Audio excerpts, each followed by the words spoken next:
Novamente estamos de volta e queremos pedir desculpa pela falha técnica, você que está aí do outro lado nos acompanhando, né? Como estávamos então na abordagem daquilo que é o Gênesis 3,15, uma continuidade de uma conversa que começamos a semana passada.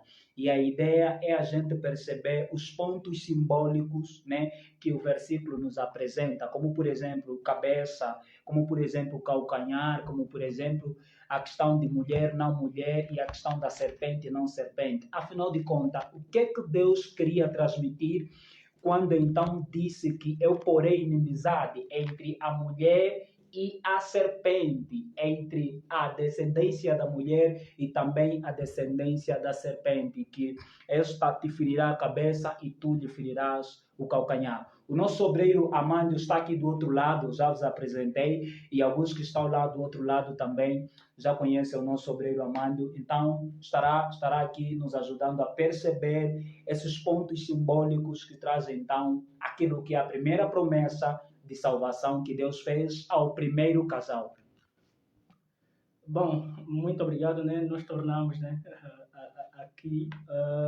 Bom, voltando ao texto original, né, desta conversa, né, a palavra do Senhor diz que eu colocarei inimizade entre ti e a mulher, e entre a tua semente e a sua semente. Ela ferirá a tua cabeça e tu lhe ferirás o calcanhar. Bom, Amado Teixeira, antes de nós chegarmos ao ponto culminante, né, que é o ato da semente da mulher pisar sobre, esmagar a cabeça da serpente, que são as próprias palavras de Deus dirigidas à própria serpente, nós, conforme vimos no estudo passado, nós acabamos por compreender que quando o homem peca, e depois de ser transmitido essa palavra, então há uma separação entre os da semente da mulher, né, e os da semente da serpente. E nós acabamos por perceber que essa separação consiste simplesmente no ato de obediência a Deus. O que é que vai acontecer? Aqueles que permanecerem nos fundamentos e nos princípios das Sagradas Escrituras, esses são, né, os da semente da mulher, que por conseguinte, no meio deles deveria surgir ou irá surgir a semente, aquele que é o mais proeminente dentre a semente da mulher. E ficou o pensamento. E então, a semente da serpente, quais devem ser? Né? Ficamos nesse ponto. Quem deve ser o pertencente à semente da serpente? Bom, nós, em Apocalipse 12, nós acabamos por encontrar que o próprio dragão, a antiga serpente, é o próprio quê? O próprio Satanás. Apocalipse 12, 9, não é? Acabamos por encontrar estas próprias palavras, né? Sim. De que Satanás é a própria antiga serpente. Então nós acabamos por perceber que, na realidade, os da semente da mulher são não menos filhos de quem? Do diabo. Então são aqueles que são originários do diabo. Então, como é que é isso? Então, calma, o obreiro Amândio, quando usamos aqui, o obreiro Amândio usou aqui a palavra filhos, que nos dá a entender que é a tradução daquilo que é semente. Então, nós não podemos perceber esses filhos propriamente na vertente biológica, com quem diz que a serpente ou Satanás vai mesmo dar à luz a filhos, literalmente falando. Então, como é que nós podemos perceber essa descendência da serpente, essa descendência do diabo? Porque, na verdade, lá em Apocalipse 12, 9, como já fez menção o nosso obreiro, nos faz perceber que a semente, que a serpente é o diabo. Então, quer dizer que Deus se dirigia propriamente para o diabo. O próprio Satanás, sim. Isso é certo por todas as Sagradas Escrituras, né? E, então, Vamos ao texto. João 8. João 8. Vamos lá, João 8, rapidinho, João 8. Estamos ficando sem tempo. João 8. João 8. João 8, verso 44. 44. Esse é o nosso primeiro texto. Fiquem atentos aí, porque esse é o versículo para dar ênfase àquilo que é a semente da serpente, não é? 44 diz assim: vós tendes por pai ao diabo, e quereis satisfazer os desejos de vosso pai. Ele foi homicida desde o princípio e não se firmou na verdade, porque não há verdade nele.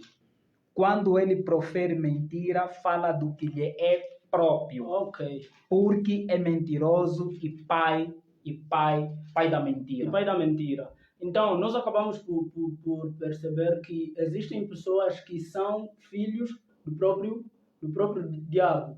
E o que implica dizer que o ato, né, quando nós somos transgressores da lei de Deus, porque um homicida, né, um assassino é transgressor da lei de Deus. Quando na realidade nós nos colocamos na contramão da obediência de Deus, nós nos tornamos filhos de quem?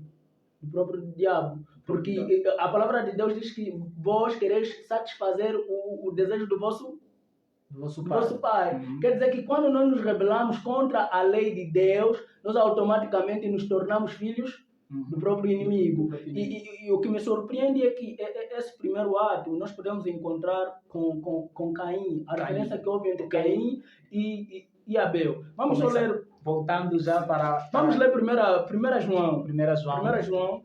Para percebermos então a origem da linhagem da serpente. 1 João 3. 1 João 3. O verso... 3 verso... A partir do verso 11 ao verso 12.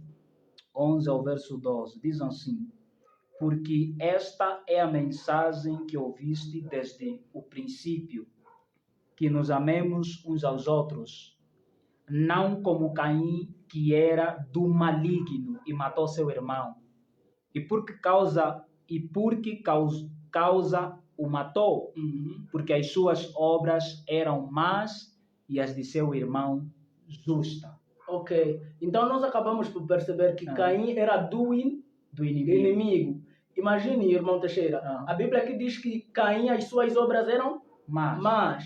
E de Abel eram justas. Ok. O Senhor terá dado uma ordem de que para que os vossos pecados fossem tipificassem ao próprio Cristo e os vossos pecados fossem perdoados, deveriam trazer um animal para sacrificar. Essa foi a ordem de Deus. Mas, no entanto, no relato de Gênesis, nós podemos encontrar que Caim foi contra a ordem divina, oferecendo aquilo que lhe bem... aquilo que ele bem entendeu, né? Ofereceu frutos e tantas outras coisas da terra. Desobediência a Deus. Por quê? Porque a ordem de Deus era que oferecessem animal para sacrifício. Abel obedeceu a Deus oferecendo sacrifício. Então, a palavra de Deus diz que para Caim as suas obras eram más. E esse era filho do diabo. Abel, filho de Deus, porque obedeceu a quê? Obedeceu a Deus. Ao próprio Deus. Então, obreiro amado, desculpa por te cortar. Nós começamos então aqui a perceber, a partir desse episódio, que a linhagem da semente da serpente começa com Caim. Nós podemos encontrar diretamente o primeiro a ser identificado, Caim. Sim. E aí começa essa linhagem que chega até os nossos dias. Sim. Pode continuar. E nós acabamos por perceber, nesta mesma linha de raciocínio, nós acabamos por perceber o seguinte: a desobediência aos mandamentos de Deus faz com que nós nos afastemos do próprio Deus e nos tornamos filhos do inimigo. Então, o sinal, e o que me surpreende, queridos, é que nós precisamos investigar as Sagradas Escrituras. Amém. Porque nós podemos perceber que serpente, cobra era um animal. E tem outras traduções que representam que animal pode ser chamado de besta. E nós acabamos de perceber que o sinal da besta, da aliança à besta, é que rebeldia ou desobediência à lei de Deus, à ordem divina. Então, quer dizer que todos nos nossos dias que desobedecem às leis de Deus e que se rebelam contra Deus estarão se colocando na descendência ou nos filhos do diabo, do inimigo. Sim. Então, como perceber os filhos da mulher? E, né, porque eu acho que quanto aos filhos da serpente está claro, sim, né? E nesse mesmo pensamento, nós acabamos por perceber que se o princípio a ser filhos do inimigo é a rebelião contra os princípios de Deus, contra a ordem de Deus, o que implica dizer que o contrário também é verdade, que a obediência à lei de Deus, aos mandamentos de Deus, ou à ordem de Deus, isso faz com que nós sejamos filho de Deus. Porque Jesus Cristo é o que disse: se me amardes, guardareis os meus mandamentos. Mas agora, obreiro Amândio, surge aqui uma questão. Sabendo que quando Deus dirigiu essas palavras à serpente, Deus fala sobre uma mulher. E nós sabemos que praticamente a única mulher que estava aí de lado era Eva. Então, como nós podemos entender essa mulher nos nossos dias, lá no verso central da nossa conversa, sabendo que a Eva já não existe? Já não existe. Quem é essa mulher, afinal de contas? Será que essa mulher de Gênesis 3,15 é mesmo, continua a ser, ou é mesmo a Eva? Ou aqui nós podemos perceber uma dupla percepção sobre aquilo que é essa palavra mulher? Gênesis, né? Promessa. Feita para o futuro. E nós, por todas as Sagradas Escrituras, nós acabamos por perceber que mulher simboliza também a igreja. E nós, quando vamos no livro mesmo de Apocalipse 12, nós vimos aí uma mulher que teve um filho. E esse filho foi perseguido pela a própria serpente. Então, nós acabamos por perceber que essa mulher identificada aqui no livro de Apocalipse 12, nós encontramos que nós acabamos por perceber que é a igreja de Deus ao longo de toda a história. A igreja de Deus pura, aquela que preserva a sua própria pureza. E essa preservação da pureza é mais não menos, né, ser fiel. É como que se uma esposa, né, ao marido, aquela que é fiel ao compromisso feito, né, no matrimônio. Então, quando ela é fiel, né, às regras, às leis e os princípios estabelecidos para se manter, né, como esposa, então essa, né, é a verdadeira esposa do que nós estamos a nos referir. Então, mulher, pelas Sagradas Escrituras, também simbolizam igreja. Então, ao longo da história, e se Eva não continua até hoje, é porque diretamente Deus estava a dar uma profecia de que seria a mulher como igreja, né?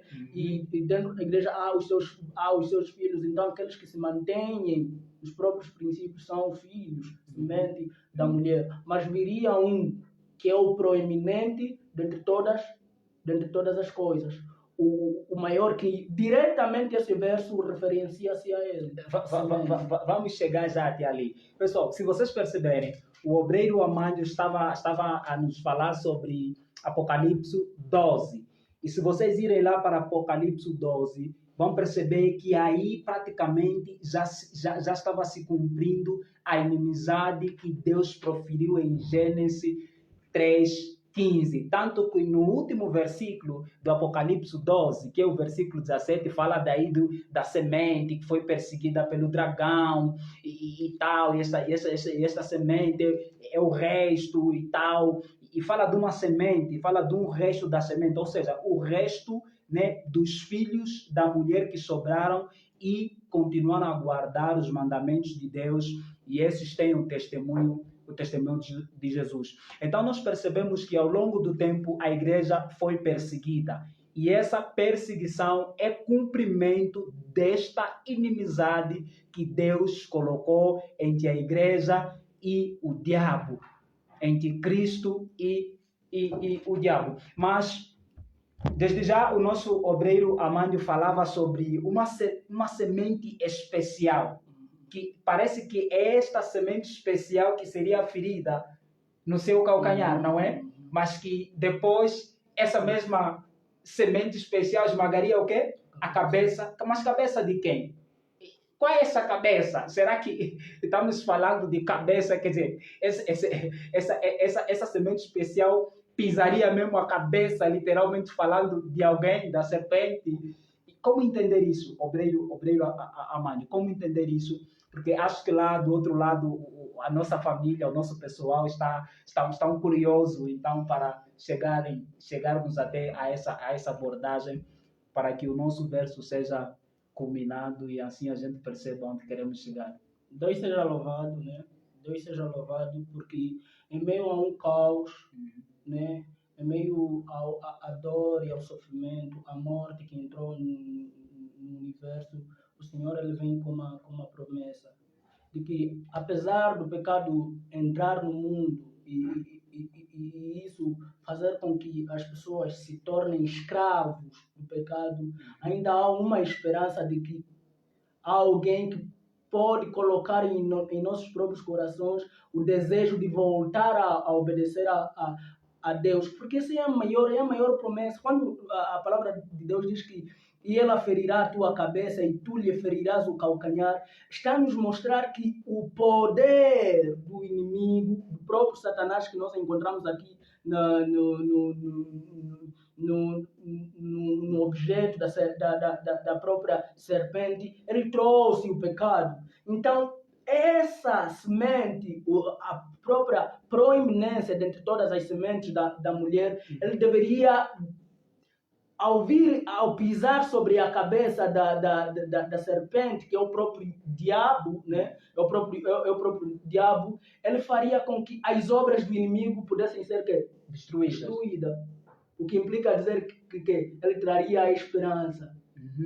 Vamos a 1 João. 1 João 3, o verso 5. O verso 5 diz assim: E bem sabeis que ele se manifestou para tirar os nossos pecados e nele não há pecado. Quem é esse? Jesus Cristo, porque João um outro apóstolo diz que nele não houve pecado. Paulo que disse isso. Nele não se achou pecado nenhum. E ele vinha para tirar o quê? O pecado. Por quê? Porque o pecado nos escraviza. Automaticamente, quando nós somos escravos do pecado, somos escravos do inimigo. Então, Jesus Cristo veio para mudar a história. Veio para mudar a história. Então, quem é essa própria semente? Nós estamos aqui a falar. É Jesus Cristo. Jesus Cristo, quando ele vem e morre na cruz do Calvário, o João, verso 29, o João Batista, quando viu Jesus Cristo, ele disse que és o Cordeiro de Deus, que tira o pecado do mundo. Jesus Cristo é a semente que vinha destruir, né? Machucar a cabeça da serpente, que é o próprio Satanás, vinha destruir as obras do inimigo. E nós acabamos por ver que Jesus, quando estava para cumprir isso, o que é que ele mesmo diz em João 19:30? João 19:30. Vamos lá ver. João 19:30. João 19:30. O que é que diz? João 19:30 diz o seguinte, João 19:30 diz assim: E quando Jesus tomou o vinagre, disse, está consumado, e inclinando a cabeça, entregou o Espírito. Glória. Quando Cristo Jesus morre na cruz do Calvário, ele diz que está consumado. Tudo que falava sobre Cristo e estabelecer o reino, porque Cristo Jesus, quando morre na cruz do Calvário, ele agora estabelece o reino da graça, Da graça. o reino da paz. Da paz. Quando ele morre, ele diz que está consumado. E creio que a essa altura Satanás tremeu pelo seu reino, porque ele viu que o reino da graça começou ou foi estabelecido em cheio quando Cristo Jesus morre. Agora Satanás vê que as pessoas já não seriam mais escravos da sua própria mão, mas que seriam feitos agora filhos do reino. De que agora foram colocados ao princípio, que escolhemos o bem ou o mal. Porque o mal nos escraviza, mas Jesus Cristo, quando morre na cruz do Calvário, ele diz que está consumado. Satanás. E né, só para fazer menção é que Satanás, quando Cristo Jesus nasce, Satanás o que fez? Tentou matar ao próprio Cristo ainda quando pequeno. Através do rei Herodes, ele emitiu um decreto para se matar todos os bebês. Mas o seu foco era mesmo o bebê Jesus. Era o bebê Jesus, porque é Satanás que estava a agir em Herodes. Então nós acabamos por ver que esse ferir no calcanhar é Satanás perseguir e tentar matar ao próprio Cristo. E até mesmo quando Jesus Cristo vai até a cruz do Calvário, é o próprio Satanás ferir o calcanhar. Ferir o calcanhar é mais não menos o próprio Satanás impor sofrimento, tortura a Jesus Cristo. Mas graças a Deus, mesmo Cristo passando por aquelas situações, e Cristo Jesus vem no Getsemane, desejando humanamente abandonar a obra, mas ele ainda assim avança. Senhor, Pai, faça-se a tua vontade e não a minha. Quando morre na cruz do Calvário, Satanás, aquilo que ele tanto desejava pelo sofrimento, ferir o calcanhar de formas que se possivelmente morresse, para ele não ser destruído, infelizmente a sua obra caiu por terra. E nós acabamos por encontrar exatamente, nos voltamos a Hebreus. Né? Mas antes de nós chegar ali, se lá o pessoal acompanhou a abordagem do nosso obreiro, percebem só, numa analogia assim muito rapidinha, se te ferirem os dois calcanhares, claro que parece que terás dificuldade em andar. E nota, quando falamos de cabeça, estamos a dizer que é o lado, né, é o lado do nosso corpo onde está localizado o quê? O nosso sistema nervoso. E nós sabemos que o sistema nervoso é que coordena as atividades do nosso corpo. Se a nossa cabeça ser destruída, perdemos o raciocínio, porque o poder está ali. Então tem todo o significado. Isso que o nosso obreiro falou, que quando Jesus morre, Jesus maltratado, ele é ferido, ele é tocado num ponto onde não deveria ser tocado, mas mesmo assim, Satanás não conseguiu concretizar os seus maiores desejos. E o versículo que o nosso obreiro nos manda abrir, né, vai nos ajudar então para percebermos com mais profundidade e culminarmos com a nossa conversa. Hebreus. A palavra de Deus diz que essa te ferirá, e tu lhe ferirás o calcanhar, e ele lhe ferirá a cabeça. Esta semente se dirigiu-se à serpente. Né? Quer dizer que esse filho da semente deveria destruir ao próprio Satanás. O maior ato, né, que nós encontramos é esse, porque isso trouxe restauração à humanidade, traz restauração à humanidade. E antes de vermos o Hebreus, vamos ver o Colossenses 2, 14 a 15. Colossenses 2, 14 a 15. O que é que nos diz? 14 a 15. Diz assim: havendo riscado a cédula que era contra nós nas suas ordenanças, a qual de alguma maneira nos era contrária, e atirou do meio de nós, cravando-a na cruz e despojando os principados e potestades, os expôs publicamente e deles triunfou em si mesmo. Amém. Amém. Glória a Deus. Quando Jesus Cristo ele morre na cruz do Calvário, ele paga a dívida Uhum. que nós tínhamos para com o próprio Deus, a dívida. E isso foi através da desobediência dos nossos pais. E Jesus Cristo, ao morrer na cruz do Calvário, Colossenses diz que ele cravou. Uhum. É como que se fosse uma lança tirada, ou é mesmo conforme a profecia. Jesus Cristo pisou sobre a cabeça de Satanás, cravar, é destruir completamente. E desde então, né, nós somos chamados. E Hebreus culmina com o mesmo pensamento. Hebreus 2, né? O Hebreus 2, o verso 14. Diz assim. Sim, tem a bondade. Hebreus, capítulo 2, verso 14. E visto como os filhos participam da carne e do sangue, também ele participou das mesmas coisas, para que pela morte aniquilasse o que tinha o império da morte, isto é, o diabo. Viu? Texto muito claro. Aniquilasse o império. E nós vimos que quando os nossos primeiros pais pecam, esse mundo tornou-se um império. O reino de quem? De Satanás. Jesus Cristo, quando morre na cruz do Calvário, ele destrói esse reino da rebelião contra a lei de Deus, da rebelião contra a ordem de Deus, diretamente do próprio Satanás. Ao morrer Cristo Jesus na cruz, no madeiro, queridos, Jesus Cristo tornou-se homem, ele fez-se carne. E João diz que, João 1, verso 14, diz que a palavra encarnou-se. A palavra encarnou-se.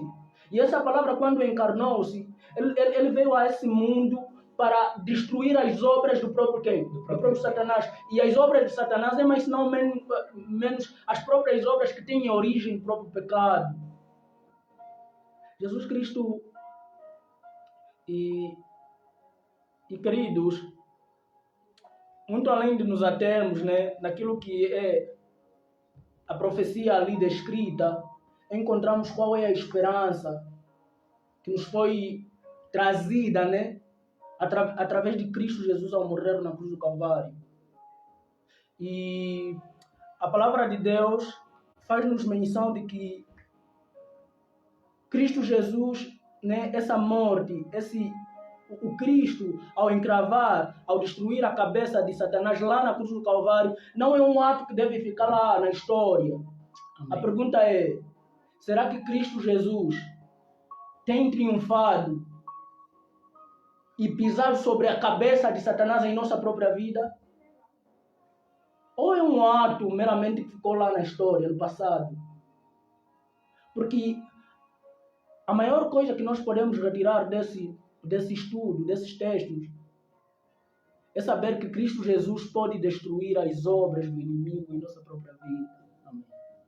Que é o pecado que nos assedia e nos separa de quem? De Deus. De Deus. Queridos, Jesus Cristo precisa nascer em nossos próprios corações. E nós encontramos que é a palavra. Então a palavra de Deus precisa encarnar-se em nosso próprio coração. E pela lei de Deus, né? Pela lei de Deus, nos foi dada uma promessa.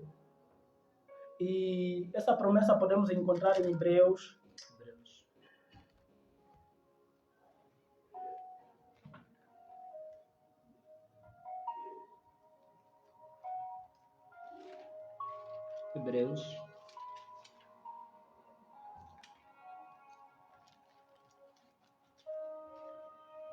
O livro de Hebreus,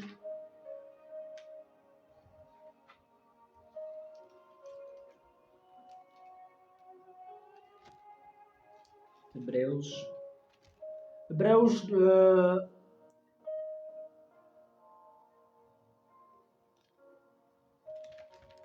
Hebreus 9, Hebreus capítulo 9, a grande promessa, para que a gente entenda o quanto o nosso Deus nos ama. na realidade Hebreus 8, Hebreus 8, sim. Verso 10, Verso 10. o que é que diz? Diz assim: porque este é o concerto que depois daqueles dias farei com a casa de Israel, diz o Senhor. Porei as minhas leis no seu entendimento e em seu coração as escreverei, e eu lhes serei por Deus e eles me serão por povo. Cristo Jesus, quando morre na cruz do Calvário, ele faz uma nova aliança. Aquilo que era simplesmente uma caducidade da letra da lei, ele aqui, Cristo Jesus, quando morre na cruz do Calvário, ele implanta um novo princípio. E as Sagradas Escrituras nos dizem que agora o Senhor Jesus Cristo, ele vem e coloca a sua lei onde? No nosso próprio coração. E quando Jesus Cristo implanta a sua própria lei em nossos próprios corações, nós nos tornamos filhos do reino. Então, ao crermos em Cristo Jesus, é que Ele nos pode libertar da condenação do pecado para a libertação para a justiça. E isso é mais não menos, andamos hoje em novidade de quê? De vida. E quando nós olhamos na lei de Deus, é surpreendente encontrar paralelos e paralelos. Se nós continuamos a ver a lei de Deus como se fosse simplesmente uma ordem, não adulterarás, não matarás, parece um peso sobre nós. Mas olha a alegria do Evangelho. Ao nós olharmos que a lei de Deus, ao olharmos pelos princípios, é uma promessa. O Senhor, quando diz que não adulterarás, olha aí como uma promessa. Quer dizer que o Senhor diz que eu te darei poder, que em Cristo Jesus tu não farás o quê? Não vais adulterar. Essa é a maior esperança que nós encontramos ao Jesus Cristo ter morrido na cruz do Calvário. Quando Ele diz que não matarás, é uma promessa feita. E quando Jesus Cristo morre na cruz do Calvário, essa promessa é cumprida. Então, na cruz do Calvário, nós encontramos poder para vencer as obras do inimigo e obedecer a quê?